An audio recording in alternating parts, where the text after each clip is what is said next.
عبدالله ولې طالبانو ته غوسه شو؟ عبدالله د طالبانو نه څه غواړي او طالبانو څه ورته ویلي؟ ویډیو راسره تر اخره وګورئ. درنو لیدونکو السلام علیکم، ستړي مه شئ.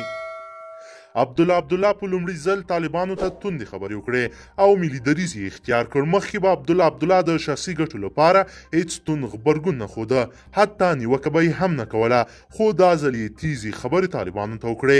د کابل حکومت نیم ونډوال او د مصالحې عالي شورا مشر عبدالله وایي طالبان دې اوربند وغځوي او د دولتي بندیانو په خلاصولو د توافقنامې بشپړ تطبیق ته لار پرانیزي.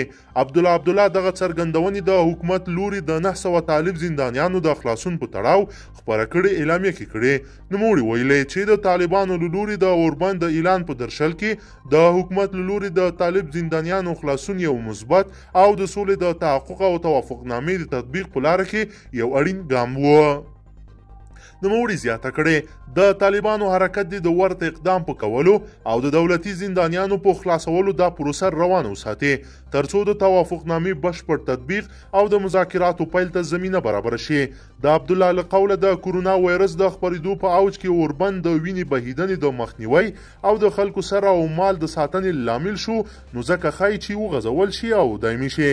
عبدالله داسې مهال د طالبانو له لوري د دولتي زندانیانو خلاصون ته په تمه ده چې طالبان وایي د 900 زندانیانو له خلاصونه هرکلی کوي او ډیر ژر به دوی هم یو ښه تعداد دولتي زندانیان خلاص کړي.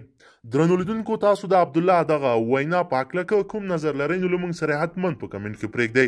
که ویډیو مو خوښه شوي نو د سره لایک کړئ او که چیرې غواړئ چې ورته تازه او مهمو پیښو څخه ځان ډېر ژر په لنډو کې خبر کړئ نو زموږ چینل د سره سبسکرایب کړئ، ویډیو د سره شیر کړئ. تر بل ویډیو مو په لوی رب سپارمه.